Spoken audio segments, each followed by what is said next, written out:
bugünkü mehmanımdan kim ekanligini albatta xalqimiz ko'pinchisi biladi. Vatan ichi sirti tunilgan tam şu mesela qisqa men kirsam qolganini albatta o'zini anglaymiz.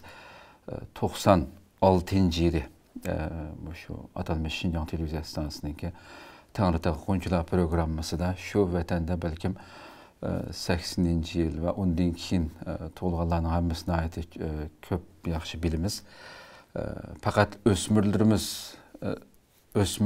bilan mahliya qilgan emas, hatto cho'nglarimizning tarafini aytib yaxshi ko'rib o programmani yillarcha takip chet elga chiqib ketgan vaqtgacha xalqimiz qalbida o'rin olgan bir tunilgan riyosatchi shundoqla chet elga chiqqandan keyin albatta Erkin Asiya radiosiningki izchil shu yerda xizmat qilayotganligini hammamiz bilamiz, xizmat qilib kelganligini.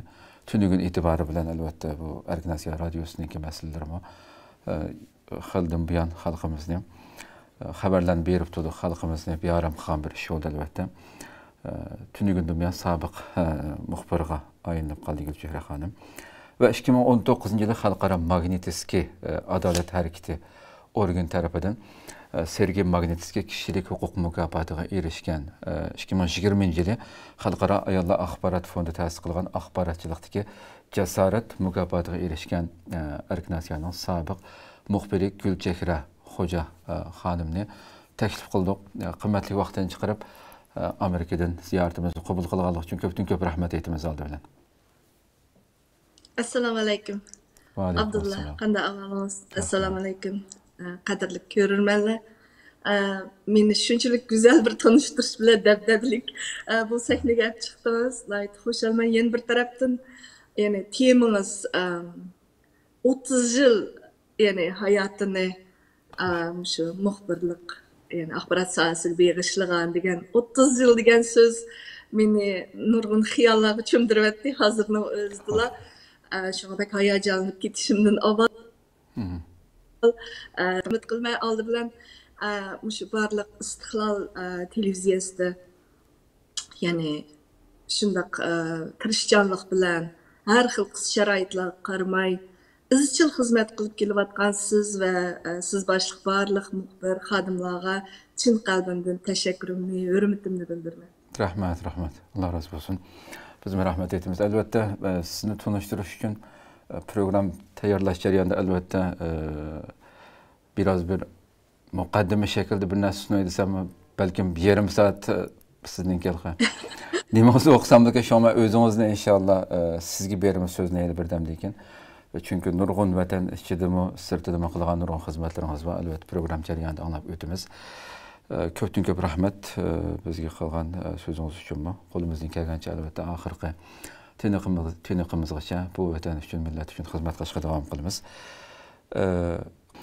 Unda bo'lsa boshlab ketaylik. Men 5-da albatta va 2016 yildan boshlab har yil dunyodagi eng ta'sirli 500 musulmon tizimligidami o'rin elib kelgan bir hamshirimiz. 2020 yildan buyon Oslo shu bir necha qatim Oslo forumidami vatanimizga aloqador masalalarni so'zlab kelyapti o'zi. Endi qolgan masalani sizdan anglagan bo'lsak, sizningki albatta ko'rurmanlarimiz vatan ichi sirtida sizni tunib kelgan ta shu yoshlik davringizdan tortib siz ekranda izchil holatda keyin chet elga chiqqandan keyin radio orqali ko'proq xalqimiz bilan xizmat qilib, xalqimizga xizmat qilib keldingiz. Endi buni biz hattoki oilangizning dadingiz bo'lsin, vatanimizda tunilgan tunji arxeolog bo'lish bilan uning vatanda qilgan ish izlarini aytib ko'p. Bu oilaning sizga ko'rsatgan mayli vatanchilik qilayotgan xizmatlaringizga, vatanning sirtida hozirgacha qilgan xizmatlaringizga ko'rsatgan albatta nurg'un ta'sirlar va sizdan bir anglagan bo'lsak, oilangizni, sizni o'zingizdan og'zingizdan bir anglagan bo'lsak. Rahmat. Men to'g'riliq asosan aytilgan so'zlarning hammasini degidek qilib bo'ldingiz, Abdulla. Endi menga o'zimni maqtaydigan bir fursat yaratay deb sizda qanday bo'lsin. Tani o'zingiz aytgandek 70-yildan keyin, ya'ni 80-yil, 90-yili tug'ilgan bolalar uchun mening yuzim, ovozim tanishlik bo'lishi mumkin, chunki Şinjan televiziyasidan iborat Abdun rayonidagi, ya'ni Xitoyning qurgan qandaq televiziya, radio hammasi Xitoy Kommunist partiyasining tashviqot quroli shu sifatida eng cho'ng tashviqot quroli, ya'ni Xinjiang televiziyasida shu bolalar programmasi ta'sis qilish va uni boshqarish va uni riyosatchilik qilish fursatlarga erishgandim. Ya'ni atalmış Xinjiang, ya'ni Sharqiy Turkistondagi pedagogika universitetining til adabiyot kasbini bitgandan keyin o'tda qizg'inlik bilan shu televiziya sohasiga kirishdak bir orzuyimni amalga oshirish uchun o'zim jur'at qilib baxtim, ya'ni o'zimni o'zim tanishtirib bu televiziya stansiyasiga bordim. Dastlab o'ngishli bo'lmadi. Chunki u yerning odam elish xizmatlariga mas'ullar Xitoy edi. Shuning uchun dastlab borganimda meni rad qildi. Ammo keyin u davrlarda yana 80-90-yillar, 2000-yillarga qadar nurg'ulg'an idoralarning qo'ldan ish keladigan boshliqlari asosan Uyg'ur bo'lg'ash, o'z vaqtidagi radio televiziya ya'ni idorasining bosh idorasining boshlig'imi Abdulaziz Abdurahim apandi edi. Shu o'z vaqtida u odam meni qabul qildi. Qilgandan keyin men orzularimni aytdim. Nima qila olasiz qizim? Masalan, bizning televiziya stansiyasiga kelsangiz, o'qituvchi bo'lsangiz yaxshi emasmi dedi. Dedim, bizning bolalarimiz jiq narsalarni o'rganish kerak, o'zining tafakkurini, erkin fikrini joriy qildira olish kerak. Men o'yladimki, sinfda o'tirib bir qancha 10 balani o'qita olaydigan, men nima uchun necha yuzlagan, necha minglagan balalarni o'qita olmayman. Shu televiziya eng yaxshi qurolga o'ylasam, uning ustiga hozirgacha Uyg'ur bolalarining bir maxsus televiziya programmasi yo'q. Xitoy markaziy televiziyasiningki riyosatchilarining programmalarini ko'ramiz. Amaliyotda bizdan shunday bolalar riyosatchilar chiqdi. Bizning bolalar shunday aqlli, nima uchun o'zimiz qila olmaymiz dedim. Shuning bilan yana cho'nqurlab savol so'radi. Undan boshqa nima qila olasiz qizim dedi. Men dedim, o'zimizning Uyg'ur xalq cho'chaklari bor, tepishmoqlari bor, nurg'un kitoblarimiz bor, shularni karton ishlab o'zimizning bolalarga qo'yib bersak bo'lmadimi? Nima uchun chet elning karton filmlarini bizning bolalarimiz tanimiz, o'zimiznikini ishlab ko'rsasak texmi yaxshi emasmi desam ta'sirlandi.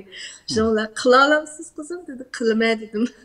Shuning bilan meni unda olsa shu televiziya, Xinjiang televiziyaning san'at bo'limiga kirayim deb bir xat yozib berdi qo'limga. Xatda nima yozilganini bilmayman.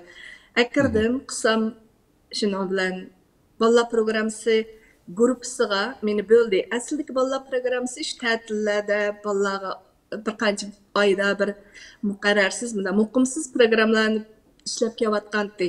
Parlaylisi degandek bizmi ko'ratdik-ku.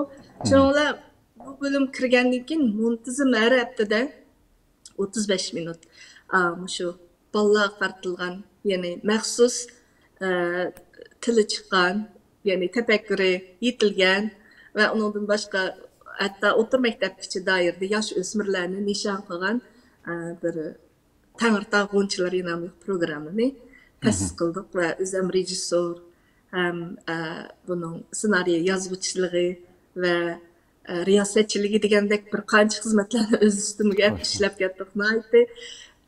Hayotimdagi eng xushal, eng o'zimni natijali va baxtli his qilgan davrim shu bolalar bilan o'tgan, ya'ni Xinjiang televiziyasida ishlash sababli o'tgan bir davr deb qarayman. Anchaki xalqim uchun ish qilgan bo'lsam, shu bolalarni kuldira oldim. Orzularini deydigan, ya'ni deyishga jur'at qildigan qilib yetakladim deb o'ylayman shu davrdagi bolalarni. Shunga hozirgacha chet ellarga chiqman agashkuchilarimmi ijtimoiy taratqular orqali meni izlab, tepib, xat yozib, siz bizning bolalik, ya'ni davrimizning bir xotirasi, siz bizning bolaligimizda sinoyingizda shuni ketib qolgan degandek go'zal jumlalar bilan meni aslaydi, men bilan qayta aloqa bog'laydi. Ana shu bog'langan mehr, rishta hatto bugunga qadar shu muxbirlik xizmatimni davomlashtirishimda intayin cho'ng rol o'ynadi. Bu yüzden shu agashkichi, ya'ni bolalik, o'smirlik davridan ta hozirgacha menga agishib kelgan, hurmatlagan, mening xizmatimni qo'llagan, qadrlagan her bir Uygur avlatlarga, körünmenlerimge, anlıqçılarımga teşekkür ettim. Hoş. Pek kıskanam düşündürdünüz elbette. Ben hem de yani körülmelerimize bir yerde ben tünügüm şu sizin tercümanınızla torlardan biraz bir yeni bir seyirip sürüp baktım şu an bir köreydim. En yaxşı ailenizden tatip en tefsili halette düşündüğün makalem mençem şu Abdüveli Tursun Efendim'nin El kalbide porekleyen gül çehranın hikayesi namlık uzun makalesi de nait tefsili halette düşündürülüptü. Son ta ki hazırkı Erkin Asya Radyosu'daki hizmetleriniz ki boğan bütün vatanın işçi sırtağımız. Şunu tefsili halette körmegen körülmelerimiz olsa bir yerden tavsiye kılman. Hem bir yerden ben şu nimene sizin nimeniz okuş jarayonida ben hazır şu 96 yılı şu 7. ayı deyman Rind familiylik Xitaydan qaşığa bir monçu diplomdan şöyle kapıqan turib demek şu devirlerden tatip yani bu Xitayning ki elbette işgaliyatdan tatip bizni qandaq yo'qitish uchun tirishayotganligi aniq masala. Shunda qobiliyatli kishilarimizni. Shu yerda bir narsani ipingizni tortib olgan bo'ldim. Xo'sh.